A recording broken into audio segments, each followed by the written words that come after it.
Hello and welcome to the Broken Dealer Podcast with your co-hosts Carmine Corino and Darren Blonsky. I'm with Carmine today, and we're going to take a look at how do you know when it is time for you as a financial advisor to break from your firm or wherever you're working and take it independent. Carmine, good to be with you today. Hey, you too, Bill. So let's just get right to it. How do you know when it's time? You know, my journey was more of, and I find this very common speaking to advisors on a weekly basis, is it's usually like a leaky pipe. Okay. You know, you're going to get drips here, drip there. That doesn't make sense. Well, that doesn't sound right. Or here's a capability that I want to do, my firm won't let me, or technology I want to use that they won't let me. That's a very common one. But I think it really revolves around capabilities. What do you mean capabilities? So when I started in the industry, I was serving the clients the way the firm was telling me to serve the clients. But as I got more time, more experience, more wisdom, I said, well, there's got to be a different way. Well, can I do this? Well, no, you can't. That's not allowed. Well, can I do this? Well, no, that's not allowed. Or it is allowed, but with these handcuffs and these guardrails. Mm-hmm. Capabilities can mean so many different things, but getting a no on a technology or getting a no on a service you may want to provide, those are those leaky. That's that leaky pipe. And I think for most people, it takes time because it's not comfortable making a change like this. But I've seen the most common is, hey, look, we're not aligned. My firm wants me to do this. This is not the vision I wanted for my business, for my clients, for my family. And there's almost like a moral deadlock here. And from my story was, having a selling, I came from the insurance company background, right? They wanted me to sell a certain amount of their product every year. And at the end of the day, I said, well, clients come first, right? Well, they do. Of course they do. But. And we hear everything after but is what, Bill? We know.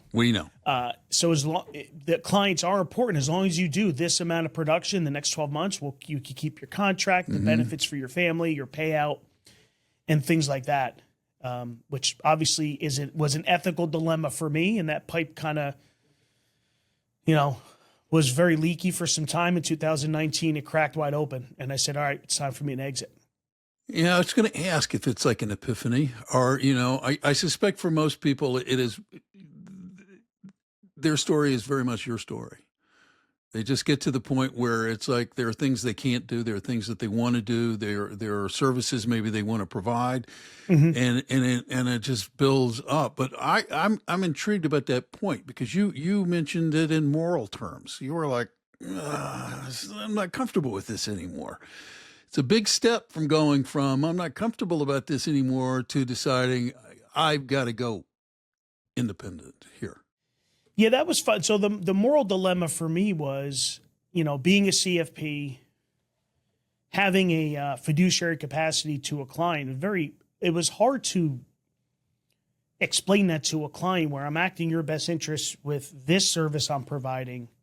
Mm-hmm. But over here, I got to talk to you about these other things that I can quote unquote sell you, but I'm not acting in your best interest. So it was very confusing for me. It almost got to the point where me not knowing much about the industry, my first 5-6 years in, I'm like, how is this allowed? I don't understand. And the more questions I asked, the more answers I didn't get. And, the answer was, it doesn't matter, sell our product. You like your paycheck, sell the product. Doesn't matter. Come on. Exactly. Sell the product. And back then I was broke.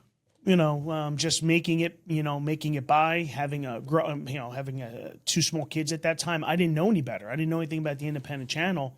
Having exposure to business coaching and consultants and meeting advisors at all these other events and learning like, whoa, you could do that? All right, Roger that. Oh, you can. I didn't know that that's possible. I didn't know firms offered this, and I didn't know we had full autonomy or we can have full autonomy in our practice. You're gathering all this data, and it just sits there in this file cabinet. Mm-hmm. And I'm just collecting all this data. And then another drip happens. Whoa, what? That doesn't make any sense. And it came to the point where they were trying to make me an insurance agent, and that's not why I got into the industry. I'm not a transactional person jumping from client to client, selling a product and going. I was charging fees for financial planning in 2005 was my first financial planning client, only 2 years into my career, because I knew that was the path I wanted to go down, because I knew ethically that's the way to help a client. Get all this information, give them a path to success without a product. It sounds like to me, listening to this, it's not just a matter of capabilities, or a restriction on your capabilities. It almost sounds like it's a matter of culture, if you will. Oh yeah, big time. So I use this all the time. I use it with my team here. Like someone can have alignment with, let's call it a company, a firm, an employer. So take one of my staff people. We can have alignment to where I say, okay, I need 40 hours a week from you to devote here. I need you to do these 10 things on a weekly basis. Great. And I'm willing to give up 40 hours of my life to do these things for you. So we have some alignment. Yeah. Right. But true alignment is when my vision and that staff's person vision are the same. So that's a lot different. Now think of a firm like the insurance company I was at. They allowed us to do financial planning. They allow us to manage money on an advisory platform, which, by the way, is to benefit the client. They provided it. They didn't really support it. They had a team, but at the end of the day, it was all built around to selling that insurance product to that end client. So your incentives, your financial incentive wasn't tied to the platform, the financial planning platform. It was tied to their product platform, basically. That's right. I use this assessment with advisors that we're courting through our processes. Hey, write down the 5-10 things that you wish you can do today. Like, draw out your perfect practice. What tech are you using? What's your ideal client? What's your succession plan look like? And to the right of that, in yes or no, does your firm allow it? And they'll go down there, yes or no. Say it's 50%. They do 10 items and 5 yeses, 5 nos. Great. On the yeses, to the right of that, does your firm support it? Mm-hmm. Because that's big. They may allow you to do something like charging fees, consulting fees, which is very big, what we do. Oh, no, we allow you to do it. Great. And you go, oh, I'm going to this firm. And then you get in like, whoa, hold on. I'm capped on fees. The technology I'm only allowed to use is the bottom of the barrel. I want to use this other tech. It's much better. But there was one person at that insurance company that handled financial planning for the whole company. So I'd drive into Manhattan. And they allowed us to do it, but they didn't support it. So that's very important. And make sure you're having true alignment. So here, true alignment means like as at a company level, are we investing time, people, and technology into that capability? Mm-hmm. And if the answer is yes, say you want to start charging fees for exit planning for business owners, are we investing time, energy, and people into growing that part of our business? And the answer is yes. And you found a firm that's got you have alignment with, you have true alignment, because you both want the same thing. Mm-hmm. And a lot of times when you start peeling that onion, you don't have true alignment with the firm that you're at today. And that can be one of the starting points of, this may be the place I stay, but is there a firm out there that I can have true alignment with, that are doing and building out exactly what I want? They're supporting it. That's great for an internal dialogue for me as a financial advisor if I'm sitting there and assessing my situation. But you just said something that was interesting. I'm at a company, they'll let me do what I want to do, but maybe I want to go to another company. But that's not what this conversation's about, Carmine. This conversation is about going independent. And that's a massive, you call it a leap of faith. You can call it whatever you want to call it, but that's a big jump. I would challenge anybody that if they're listening to this podcast or they read the book, it's in your mind that if you're not in an independent platform or independent environment today, that it's something in your mind and say, hey, I got to look into this. Maybe it is for me. I don't know. Go, whatever firm you're at, go talk to 5 people that left and went independent, or as many people as you can. That was part of my due diligence when I knew I couldn't stay where I was. I knew 5 or 6 people that had left and went independent. And you asked them, I get it. You have all the good. There's a list of all the good. Give me all the good. Great. Give me the worst thing that happened. What is the things you wish you knew before you went independent? And I wrote down all the bad. And I said, I went down the list and said, okay, I can live with all these things. This isn't that bad. The good far outweighed the bad. But the one common thread that they had, and every person that was in a constrained environment that went independent, I challenge you, find me someone that doesn't say, I wish I did it sooner. And I am in that group because I wish I did it sooner. Yeah, but you've been doing this for how long now? So I went independent in May of 2020. I was at the insurance company for 17 years, so we'll be 5 years old in a few months. This is, February of 25. So independent for about 5 years, but I was captive in this constrained environment for 17. How hard is it to get out of that constrained environment? It's not. It really depends on where you are. Some firms have some restrictions, some relationships you have, some clients you have, maybe really relationships of the firm that you wouldn't be allowed to contact if you ever were to resign. When it comes to this point, if we're courting an advisor team, we're going to grab their agreements, have counsel review them and give some guidance on where I came from. It's not a problem. There's not really a lot of restrictions, a lot of constraints there. But this is where you hire an attorney and you get guidance. An attorney that's an industry-specific attorney that hopefully has dealt with extractions from the firm you're at already. I would recommend. Now you're independent. I want to. I mean, you're what do you do now? The word fiduciary gets thrown around a lot, and I guarantee you that a lot of people listening to this podcast know the term and know what it means. But it gets tossed around in different contexts and different kinds of ways. It's actually, at least from my experience and in my mind, a really huge responsibility. I take it very seriously, and some people, even in the insurance company I came from, will use that line when they talk to a potential new client. I'm a fiduciary, I'm an advisor. Great. But what they're not saying is the other half of this conversation is there's going to be times I can only recommend this company's product. Even if I know there's a different product that's better for you out there, I can't provide it to you.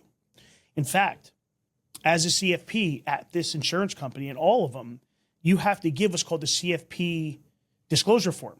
Yeah. And on the top of that form, it says, I have what most would consider a conflict of interest. Now imagine sitting down with an attorney or a client, and I got Bill, imagine we're sitting there and I have to hand you this form.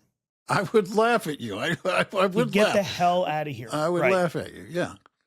So that was the position I was in, and being in an independent space, and the fact we don't have a FINRA affiliation, and we are fee only, which means, Bill, you want our services, you're going to pay X, this is what you get.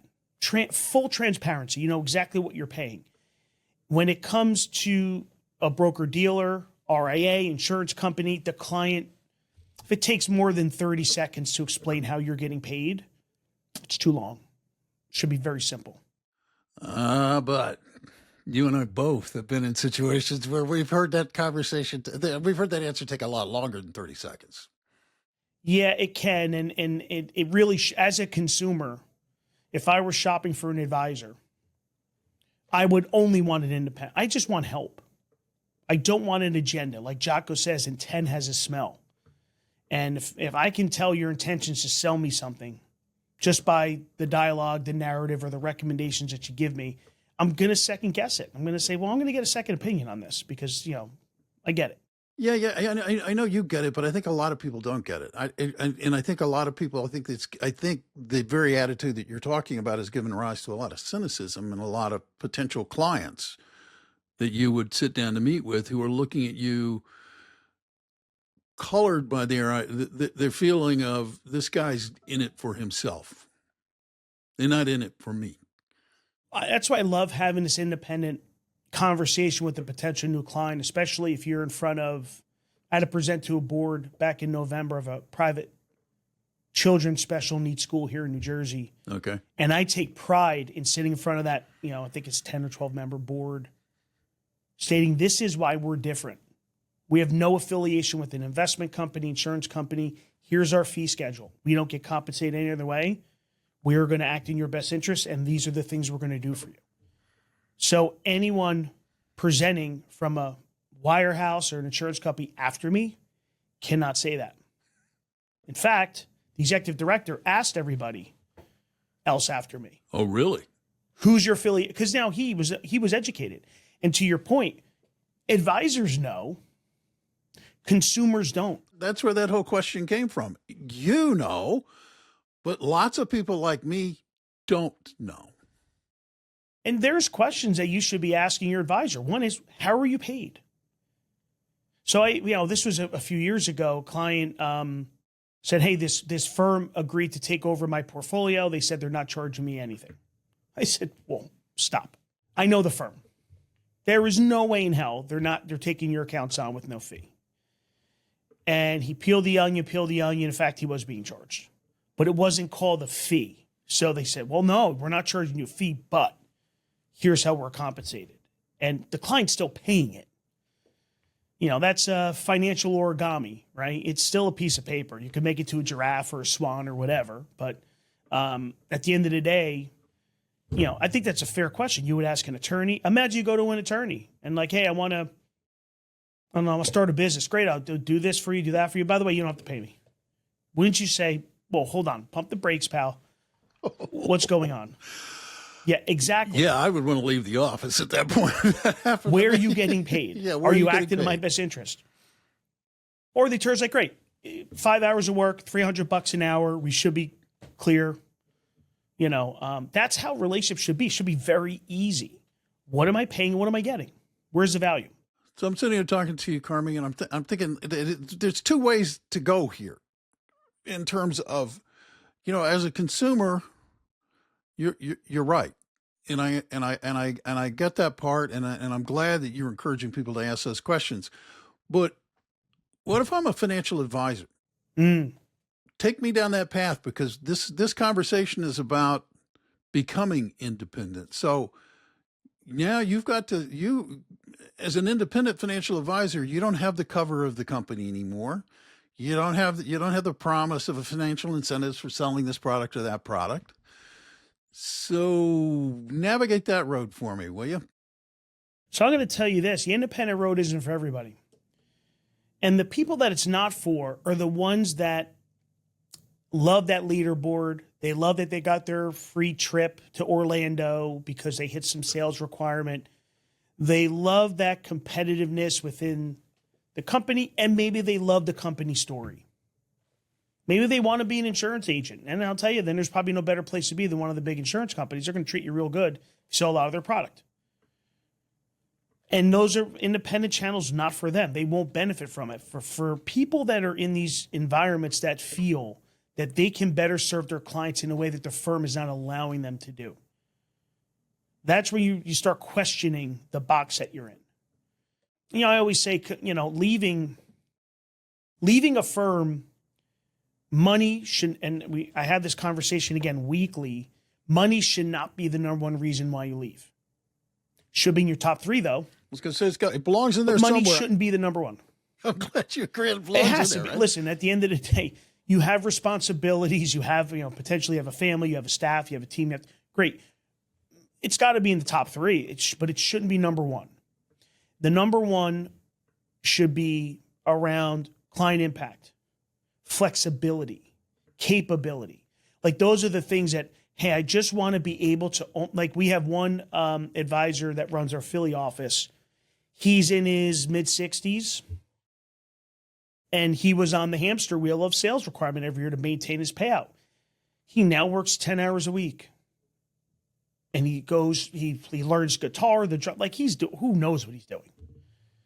But at the end of the day, he could not have that lifestyle when July 1st of every year, all the counters go back to zero and that elevator music is playing in the background. That's what I call it. It's just this elevator music playing that you got to sell. Yeah, your numbers have to be here by June 30th or else your payout's going to go down. You could lose your benefits. You could lose this and that. And for him, it was the most freeing thing ever. Now, money was important. And the extractions that we've done, dozens of them, and it turns out the advisors are making, on average, 5 to 20% more revenue to them for the same business. Because, by the way, these firms, they charge a lot of money to be on their platforms, as advisors should find. We have a chapter in the book about know how you get paid and know how to extract what exactly you're really getting paid. What is your actual payout? But like him, he just wanted to, he has his 50, 60 households. He says, hey, I just want to maintain. He brings on like one household a year maybe, but he's working 10 hours a week and he's loving life. He can never do that in an environment where you got to feed the machine. You have to. Such a good example of someone that, well, I'll give you another example. We had an advisor, and by the way, this was an advisor at another independent RIA. Okay. So talk about capabilities for a second. You think, oh, he's independent. What's the problem? The problem is he does a lot of work with business owners. There's a lot of exit planning, estate planning for business owners, and they were capping his annual retainer fees. So they said, well, you can't charge it. We'll allow you. And again, going back to, will they allow you to do it? And then will they support you? They capped his retainer fees to like 10% of what he's charging now. He's like, look, I'm dealing with these multi-million-dollar businesses. He has a staff. We do a ton of work. I got to charge more. We allowed him to charge what was right for his time and for his value. And he's more than doubled his business in just a few years. Only because he's now running on we have true alignment.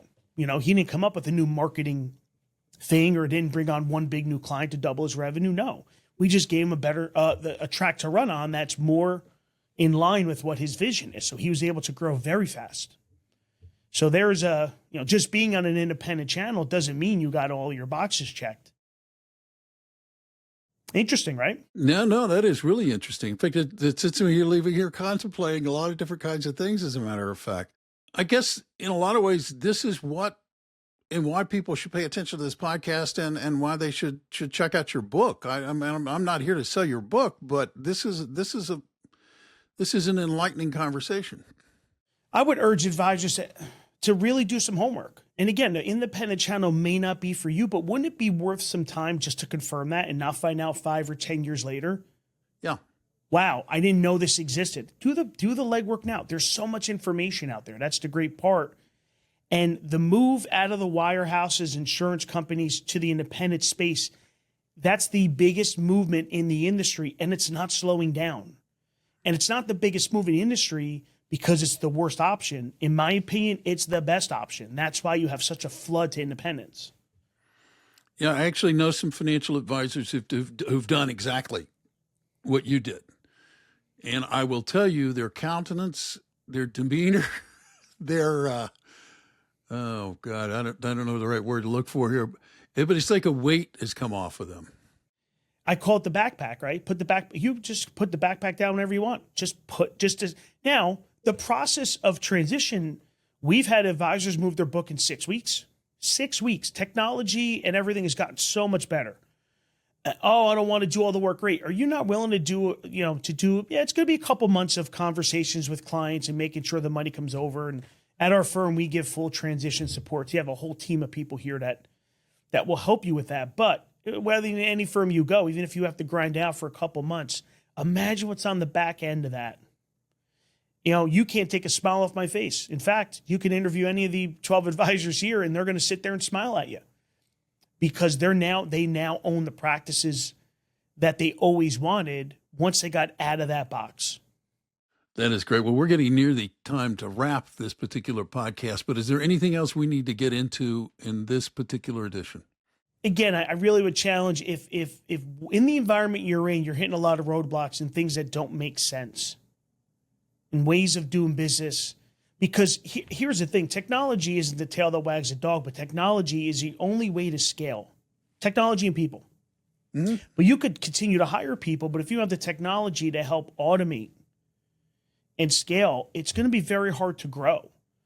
We've had teams come and one of the teams shed 2 staff people within a couple months of being here because the inefficiencies at the firm, they were at the same insurance company I was, the inefficiencies at these other companies require you to hire people because you got to work around their inefficiencies. When you come to the firm here where we use workflows and Zapier automations across our whole tech stack, they saw all this like, wow, our time is now cut in half or more prepping for a client meeting or onboarding a new client. And that's the commitment that I have as a CEO, is that my job is to make sure I have the team in place that will help these advisors grow. We're doing case studies now, Bill. We don't have the data back. 2 teams with us followed our protocol of client segmentation, setting up your strategic calendar and using our internal service team here. They've doubled their business in a year. In a year, not by doing new marketing, not by doing anything else other than elimination and automation. And we're going to have the data of the 12 months before and 12 months after. So that's probably going to be one episode of the podcast the next couple of months, are going over those details and maybe interviewing those advisor teams to get their intake on how things were before and how they are after. Wow, that's good stuff. That is good stuff. I want to be around for that. I want to definitely be paying attention to that. So if anybody's listening to this podcast and you've struck a nerve with them, Carmine, should they reach out to you, or should they maybe try and make contact with you to have a further conversation to explore this idea of maybe they've reached the final drip? They can. We have our site, joincornerstoneplanninggroup.com. We have a ton of videos. There's some assessments on payout and capabilities on there, a ton of info. And there's a link to schedule an introductory, exploratory conversation. Feel free to use it. But aside from that, there's a ton of info on there. Go to Amazon or Barnes & Noble, buy the book, Broken Dealer. The first half is how do you know when? And then the second part is how to, the more logistical piece, what information to get, how to navigate the inner office politics, how to get your mindset ready for that couple months of grinding. And it's a great, and the benefit of the book is Darren came from the brokerage side, the wirehouse side, and I came from the insurance side. So you get two really good perspectives, because issues he had, I didn't have, and vice versa. So that's why we agreed to join forces and write this book collectively, because now it's got, no matter where you're from in the industry, that there's going to be real good stuff in there for you to pull from. No, it's great. It's great. And I look forward to listening to these conversations every week. Yeah. As your producer, I find them fascinating and interesting. And by the way, if you're listening to this podcast and you're not a subscriber, do yourself a favor and just hit the follow button, become a subscriber. They don't take up a lot of your time. It's full of really interesting information. And I would say to you, if you like this podcast, if you find it interesting, do two things. One, go investigate what he's talking about. And two, tell other people about it, because word of mouth promotion is terrific. We'd appreciate it if you'd share this podcast with others. So until next time, when maybe Darren is back from his sickbed, I'm Bill Tucker. I want to thank you for taking the time to listen today. And on behalf of Carmine and Darren and all of the people involved, thank you for taking the time to listen today. And do remember this: you can go out today and make today a great day, or not. It's your choice. Until next time. Thank you for listening to Broken Dealer. Click the follow button to be notified when new episodes become available. Visit our website at www.brokendealer.com. Don't forget to click the follow button to be notified when new episodes become available. The information covered and posted represents the views and opinions of the guest and does not necessarily represent the views or opinions of Carmine Corino and Darren Blonsky. The content has been made available for informational and educational purposes only. The content is not intended to be a substitute for professional investing advice. Always seek the advice of your financial advisor or other qualified financial service provider with any questions you may have regarding your investment planning. Fermata Advisors, LLC, DBA Sonoma Wealth Advisors, LLC, and Cornerstone Planning Group are both independent registered investment advisors and are non-affiliated entities. The opinions expressed by Darren Blonsky and Carmine Corino on this show are their own and do not reflect the opinions of Sonoma Wealth Advisors, LLC, and Cornerstone Planning Group. All statements and opinions expressed are based upon information considered reliable, although it should not be relied upon as such. Any statements or opinions are subject to change without notice. The information presented is for educational purposes only and is not intended to make an offer or solicitation for the sale or purchase of any specific securities, investments, or investment strategies. Investments involve risk and, unless otherwise stated, are not guaranteed. Information expressed does not take into account your specific situation or objectives and is not intended as recommendations appropriate for any individual. Listeners are encouraged to seek advice from a qualified tax, legal, or investment advisor to determine whether any information presented may be suitable for their specific situation. Past performance is not indicative of future performance.